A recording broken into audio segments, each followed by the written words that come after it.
Au nom du Père, du Fils et du Saint-Esprit, ainsi soit-il. Voilà, nous allons continuer notre étude du catéchisme rapidement ce soir en commençant les sacrements connus. On va aller rapidement. Donc, qu'est-ce qu'un sacrement? Un sacrement est un signe sensible institué par Jésus-Christ pour nous donner la grâce. Donc, qu'est-ce que c'est un signe? Un signe, c'est quelque chose qui représente autre chose. Quand vous allez sur la route, vous voyez un signe qui vous dit qu'il va y avoir un tournant dans le chemin. Ben, le signe n'est pas le tournant, mais il est là pour représenter le tournant. Et puis, on doit se soumettre au signe. Si vous ne soumettez pas au signe, puis que vous continuez d'aller tout droit, ben, vous allez finir dans le champ. Donc, voyez, c'est un signe. Un signe, c'est quelque chose qui renvoie à une autre réalité, qui représente une réalité. Alors, les sacrements, c'est un signe sensible, donc quelque chose qu'on peut sentir, qu'on peut voir, qu'on peut toucher, qu'on peut entendre, etc. Le bon Dieu respecte notre nature. Son Église est l'Église du Verbe incarné. Ce n'est pas une Église purement spirituelle. C'est l'Église du Verbe incarné, du Verbe fait chair. Et donc, Jésus respecte notre nature. Nous sommes corps et âme.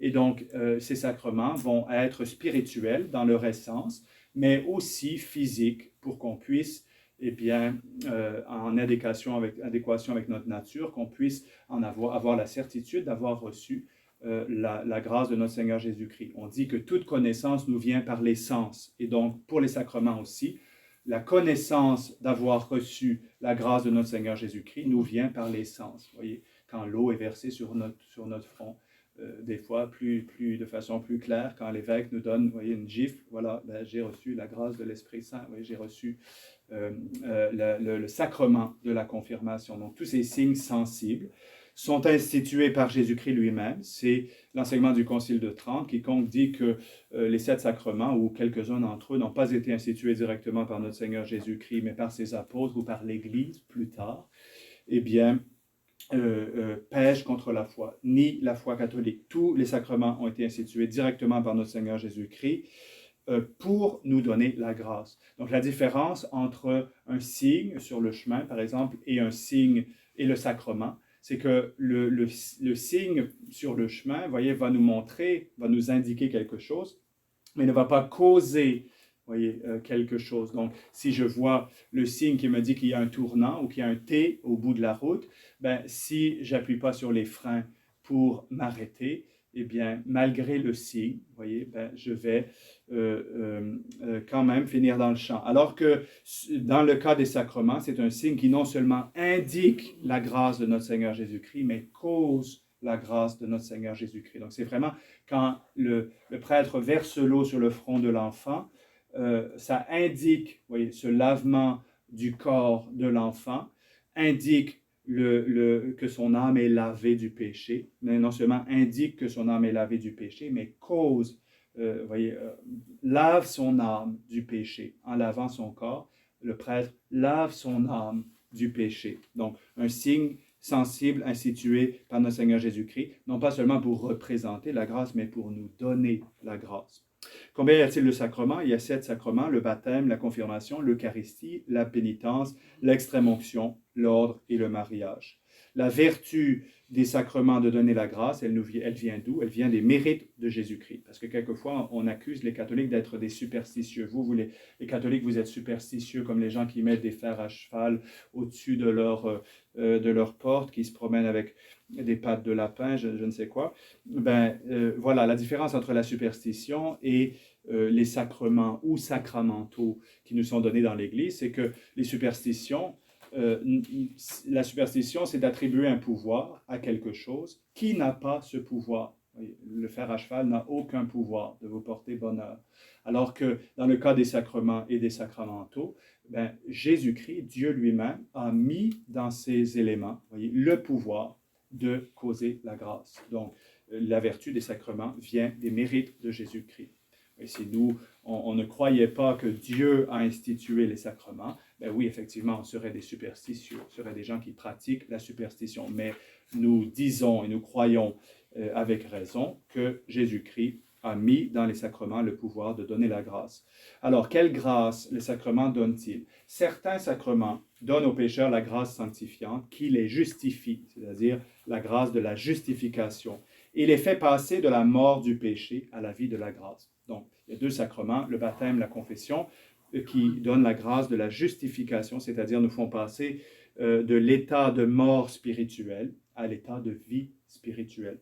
Et puis d'autres sacrements, les 5 autres, augmentent la grâce sanctifiante, c'est-à-dire la vie divine en nous, dans les âmes qui possèdent déjà la vie surnaturelle. Oui, donc 2 sacrements nous font passer de l'état de mort à l'état de vie, et puis 5 sacrements augmentent en nous la vie divine.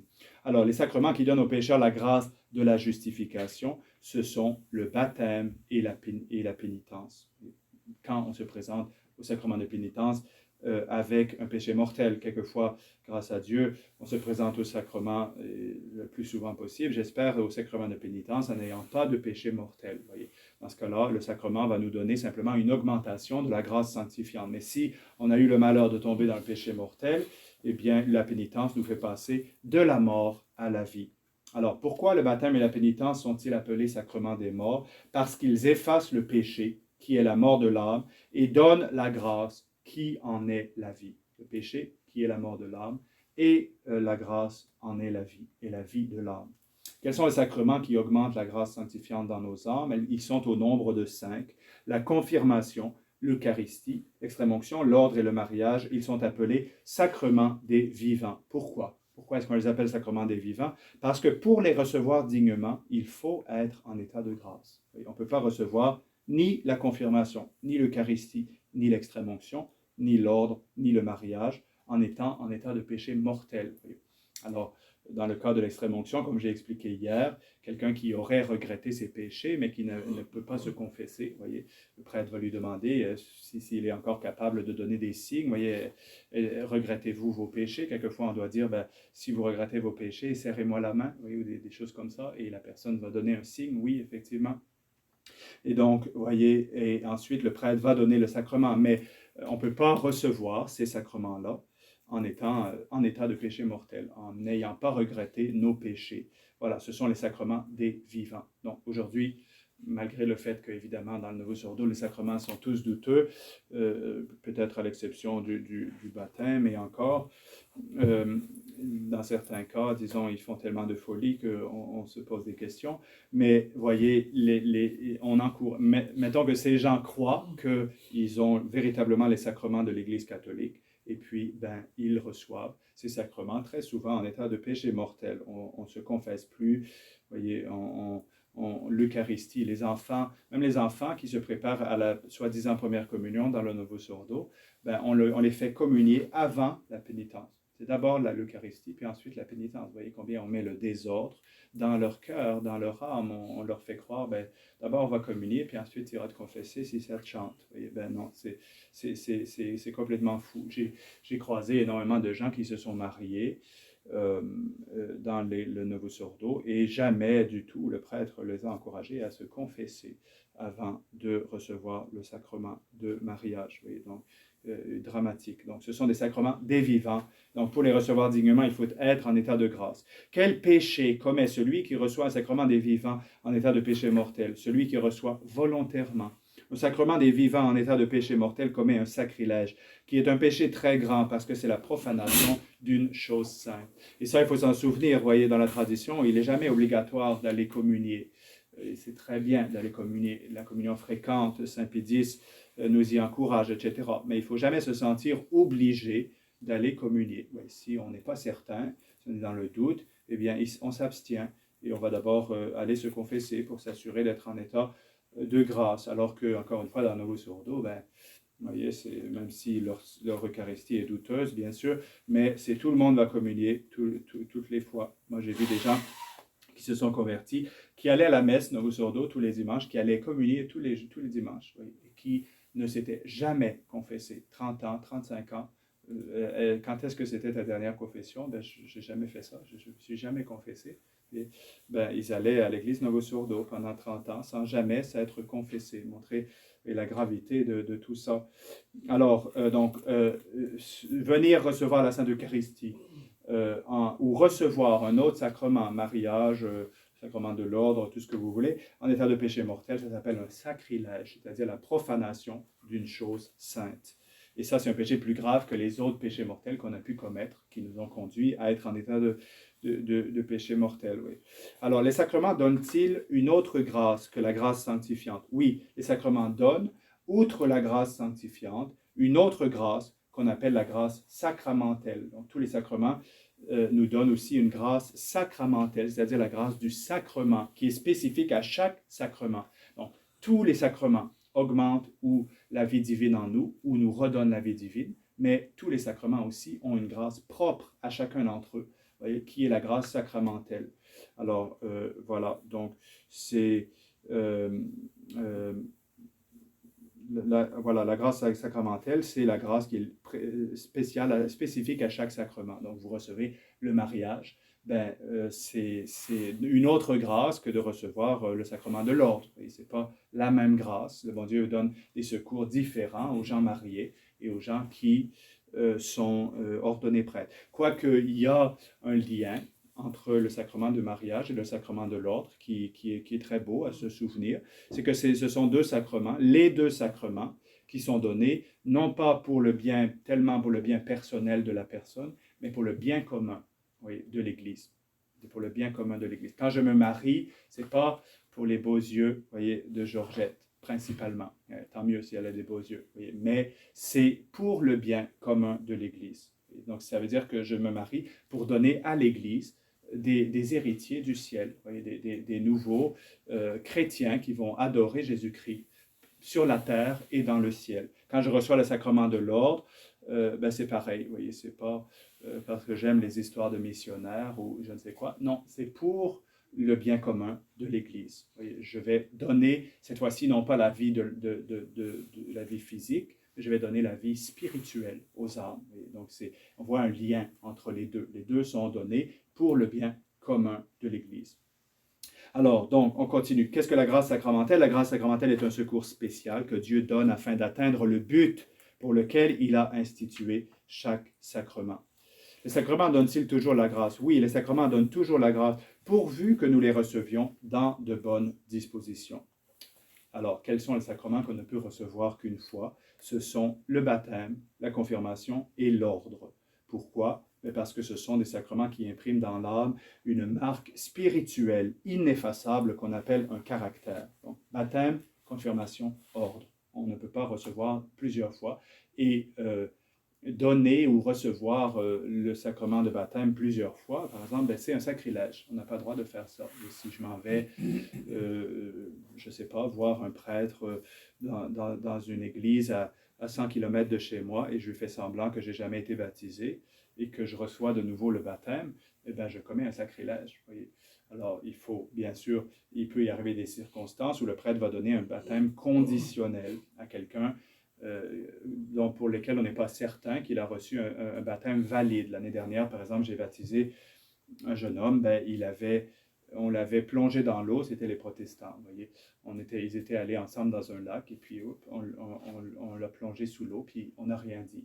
Le soi-disant ministre n'a rien prononcé comme parole du sacrement de baptême, baptême invalide. Donc là, je lui ai redonné un baptême absolu, non pas conditionnel. Mais des fois, on ne sait pas, avec toutes les folies des protestants, vous voyez.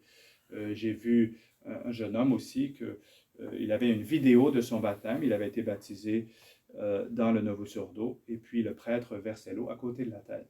C'est pas le baptême doit toucher. L'abbé Pinault, dans son fameux article que je vais vous envoyer, d'ici quelques jours, donc il mentionne le fait qu'un vieux prêtre qui était plutôt conservateur en France, et quand est venu le temps de baptiser un enfant, le prêtre était assis, puis il a dit à la grande sœur de verser l'eau et au grand frère de prononcer les paroles. Voilà, baptême invalide, baptême absolument invalide. Donc, voilà, mais il peut y arriver des circonstances où on ne sait pas, et dans ce cas-là, on donne un baptême conditionnel.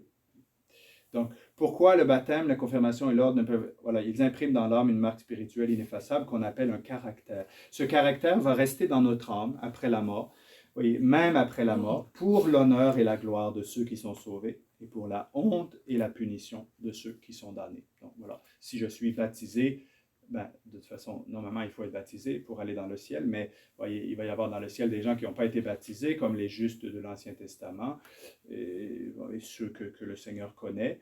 Ben, ce sera une gloire spéciale d'avoir été baptisé. C'est pour ça que dans les églises du Nouveau Testament, normalement, l'ordre des statuts, voyez, on va mettre les saints du Nouveau Testament avant les saints de l'Ancien Testament, qui, eux, n'ont pas été baptisés, voyez, qui attendaient, qui ont été baptisés en désir, on pourrait dire, mais pas en réalité. Si je vais dans le ciel et que je suis confirmé, j'aurai une plus grande gloire. Si j'ai reçu le sacrement de l'ordre, évidemment, si je vais dans le ciel, j'aurai une plus grande gloire. Ce ne sont pas les seuls critères, voyez, de la gloire du ciel. La charité est le plus grand critère, mais ça fera partie des choses qui augmenteront la gloire du ciel. Ou au contraire, qui vont faire notre punition dans l'enfer. Si je vais dans l'enfer et que je suis baptisé, ben, les démons, évidemment, vont me tourmenter de façon bien pire que le pauvre païen qui, lui, c'est presque normal qu'il a fini dans l'enfer. Alors que moi, je suis baptisé, qu'est-ce que je fais là? Et qu'est-ce que je fais dans l'enfer? Ce n'est pas ma place, je suis censé être un enfant de Dieu. Ah, puis en plus, je suis confirmé. Vous voyez, j'ai reçu l'Esprit Saint. Qu'est-ce que je fais en enfer alors que j'avais reçu les 7 dons du Saint-Esprit pour pouvoir me battre contre le démon? Ou alors, encore pire, évidemment, je suis prêtre, je suis évêque, je suis pape, ben, évidemment, vous voyez, la punition de l'enfer, imaginez un évêque qui finit en enfer, combien il sera tourmenté par les démons pendant toute l'éternité. Donc voilà, la marque, elle demeure dans cette vie et dans l'autre. Donc on va s'arrêter ici pour aujourd'hui, puisque ça c'était l'introduction au sacrement. Et puis la prochaine fois, ben, on pourra commencer avec le sacrement de baptême et le sacrement de la confirmation. Au nom du Père, du Fils et du Saint-Esprit, ainsi soit-il.